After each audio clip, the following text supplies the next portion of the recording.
Welcome to the show, head coach of the Windsor Aquatic Club and 2000 Olympian, Mike McWha. How you doing, Mike? I'm great. Thanks for having me on this morning. Good. Well, so what have you been up to during this strange time, and what are your athletes been doing? And maybe tell us a little bit of your background of how you got into coaching. Yeah, so for me, it's been, especially at the beginning, it's been a struggle. I think as a swimmer and as an athlete and then as a coach, we're creatures of routine. And having that suddenly yanked away from us, it was a little bit of I found myself a little bit lost sometimes of trying to figure out what I'm supposed to do. I mean, I have a lot of things that I can work on. I can work on some of my coaching portfolios and all that stuff. But at the beginning, it was definitely difficult trying to figure out what to do with myself during the day. Since then, last month or so, last couple of weeks, been much better. Getting in the routine of doing a little bit of exercise, doing some work around the house. But not a heck of a lot. Just staying in, staying safe, abiding by all the rules. In terms of what my athletes are doing,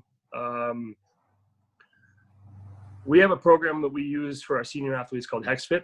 It's just like an app and a computer program that the coaches have access to.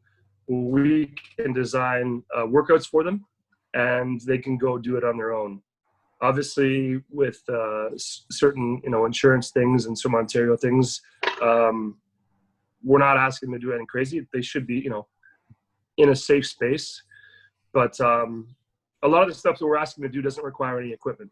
So I think with our younger ones, we're starting that up this week with our first level of competitive guys. And that's just body weight stuff, simple like activation. And our senior guys, we want them to do a little bit more. So if they have access to some kettlebells, if they have access to some stretch cords, or bands, any of that stuff, then we can start to incorporate a little bit more stuff with it. But that's where we're at. That's where we started with. We're going to try and have a Zoom meeting maybe once a week with sort of 3 different levels. We're going to separate our groups into like an advanced level, intermediate, and lower level. So that way we can gather each 3 groups once a week and just have a catch up with them, make sure that they're doing things. I think what we've heard from our families is that it's great to give them something, but they want to sort of be held, the kids to be sort of held accountable because we don't actually know if they're doing it, right? So for them, they can say, okay, I just log in the app and I've done it, but we don't actually know. So if we do a catch up once a week, then that's the sort of way to hold them accountable. So that's where we're at. Perfect. And how did you how did your coaching career kind of start off? Don't tell us too much about your swimming things yet, but no. So like I swam for 15 years. So when I retired, I was 23 years old. And I won't go too much into swimming, but at that point, I had achieved my lifetime goal. So I can imagine what sort of professional athletes go through. Like if you're an NFL athlete and all you've known is the structure of sport and football, and all of a sudden at the age of 24, you're done. And you have your whole life ahead of you, but that's the only thing that you've known. It can be a bit of a struggle. And I didn't have millions of dollars, so I didn't get into trouble. But I can imagine why some of these professional athletes get in trouble because they have no idea what to do with themselves. So for me, it was kind of a circuitous path to get into coaching. I started off thinking, okay, I really have no idea what I want to do. So I decided my one buddy was going to Korea to teach English. So I was like, okay, I'll tag along. I spent 2 years teaching. And I had a fantastic time and traveled the world a little bit. And I was like, okay, I think, well, I don't really know what I want to do, but I think I want to do a master's degree. So I went back to school, did a master's degree in sport marketing. While I was doing that master's degree at University of Windsor, I started helping out as a volunteer with West and Andre Semenov at West. And because most of his practices all of his practices, I think at that point, were at the University of Windsor pool, St. Denis pool. So I was like, okay, this is great. I can give back to the sport that's given so much to me. And at first I wasn't getting paid. I was just coming in, sometimes even in the morning, which for a grad student is not great, but I would come in and I would help out. And that's where I got my start. And then from there it evolved into a paid position. And then I actually, when I moved to Toronto, I was in Toronto for about 7 or 8 years. The impetus or the reason that I left Windsor to go to Toronto was to pursue sport marketing. At that point, I still wasn't doing this for a career. I was thinking, okay, this is fun, I like it, but I want to give back to sport in a different way. If I can work for an NCO, a national sport organization, or something like that, and give back, that's what I was looking for. I can use my degree to do so.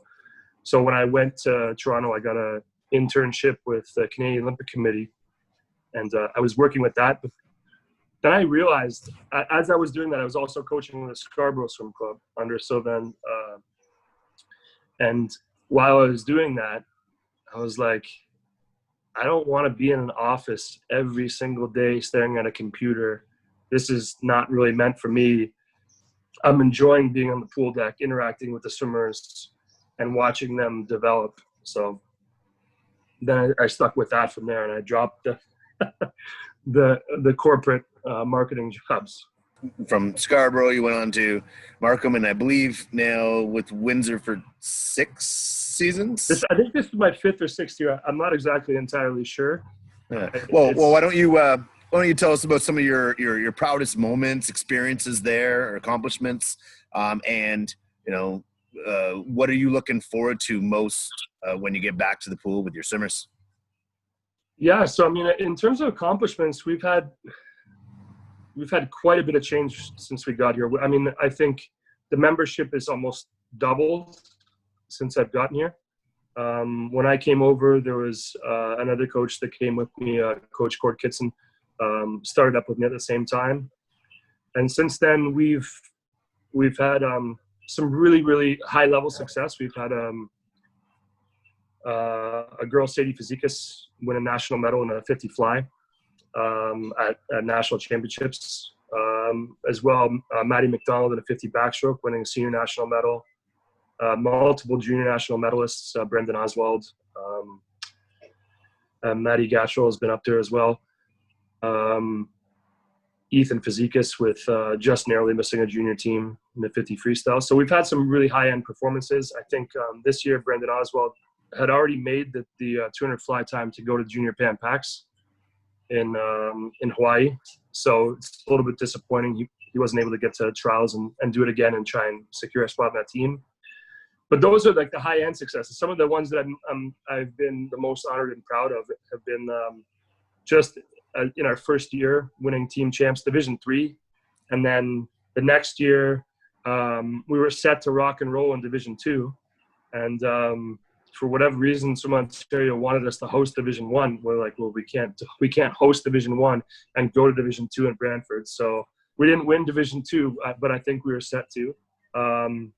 And we had a girl switch from another team, and Cord and I and herself bought into changing her technique because she was really struggling to progress. So for a year and a half, she really didn't swim fast. And we were just hammering on this technique, and this is the way you can swim faster. And finally, after that point, it clicked, and she had a phenomenal season and has continued to progress from there. But it took a year and a half of constantly hammering on these aspects to change that technique to get her to a level where we were happy with her stroke. And then finally, we had a girl this year, a recent university graduate, that had to make the decision to go into the workforce or decide, do I want to pursue a career in swimming in terms of trying to make Olympic trials? So she put her faith in myself and the coaching staff to come here and try for that Olympic trials. She came up a bit short, but I couldn't be more proud and more honored to be able to help her work towards getting her goal of getting to Olympic trials. Well, let's put Windsor on the hold for right now and talk about yourself and your swimming career. So maybe we go right back to the start. If you can share kind of some of your experiences as a age group swimmer for Windsor and the years leading up to the 2000 games, and maybe tell us also a little bit about your time as a Wolverine at the University of Michigan. Wow, that's a lot to talk about. But yeah, so I started when I was 8. I think I was bugging. Like, I was a kid and I liked to do a lot of different sports, and I bugged my parents constantly because my older brother swam, and they were used to me starting something and being like, I don't want to do it anymore. So they actually didn't let me swim until like a year of badgering them, because they're like, you're just going to start and then stop. So I started when I was 8, and it progressed pretty well. Obviously, I was a pretty good young swimmer. And then when I was 15, I made my first junior national team. 17, my first senior national team. And then in 1996, I have at the Olympic trials, going into it, I was one of the favorites to win a couple of events. The first day of the meet, I swam a 400 freestyle, and I won the race. And but I had to make a time standard at that time, so I didn't make the time standard to go. There was a FINA cut. It was like a certain standard, and then there was a Canadian Olympic Committee cut, which I just narrowly missed. Had I got my best time, I would have made it, but I had been sick a couple weeks before, and I was still just sort of recovering from that and just getting off antibiotics. And at that point, you're not allowed to take any sort of Advil, cold and sinus, all that stuff, because it's against water, against the Canadian Olympic Committee's drug testing. So you can't really take anything other than antibiotics to get yourself in a regular Tylenol to get yourself well. 1500 was my main event, and going into it, I felt fairly confident that I could swim fast. I had to do a standard. I'm not exactly sure of the tenths anymore, but it was like 15:35.9 was the time I had to go. And this is at the Olympic pool in Montreal. It's a massive facility. At that point, it hadn't been retrofitted. There's still stands on both sides. And it was Sunday night for this final, so it was packed. And I remember the race, take your marks, go. The sound was a little bit faint. You could hear it, but whatever. It's a start for a 1,500-meter race. It's not a big deal. And then race went on. Race progressed. I got to the lead, and I was definitely going to win it. I knew I was going to win it, and it was crazy loud. Like, I could, as a swimmer, you can't really hear it so much as feel that noise and see the excitement. And you have, like, I'm from a small team at Windsor. I'm used to like 3 guys cheering me on. And then when you see the entire sideline going bananas as you come down that last 50, I knew I was close. So when I touched the wall, it was dead silent. And I was like, oh, I missed this time. I don't want to look. So I eventually looked, and it said 15:36.1. So at that point, I missed the Olympics by 0.2 seconds in a 1,500-meter freestyle. I had won the race, but it didn't matter. I had to make the cut, and I had missed it. So I got out of the pool, and at the Olympic pool, they have the main 50-meter tank, and then behind that, they had like the curtain set up, and then they had the dive tank. So I went back there, and I bawled my eyes out. And then I thought that was it. I thought, that was done. And then at this point, I was 19 years old. It was my last year of high school.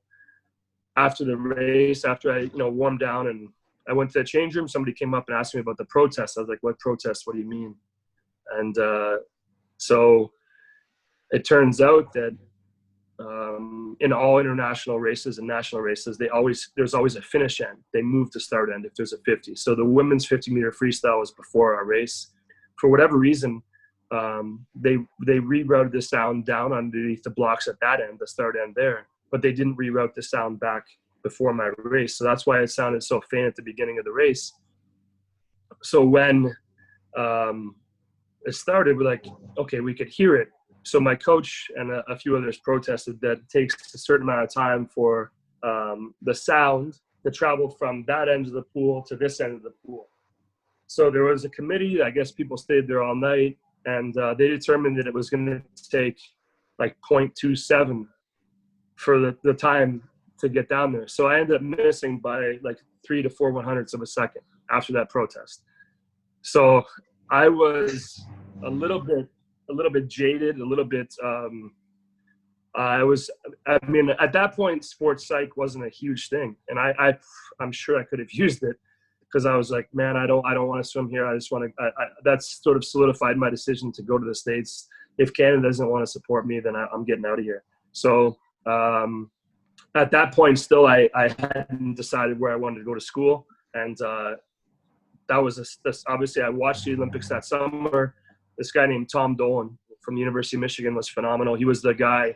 He was the world record holder before Phelps in the 400 IM, and he won gold in the 400 IM and 200 IM, and he also set the world record. And the guy that was second was also a Michigan guy. So I was like, okay, this is where I want to go to school.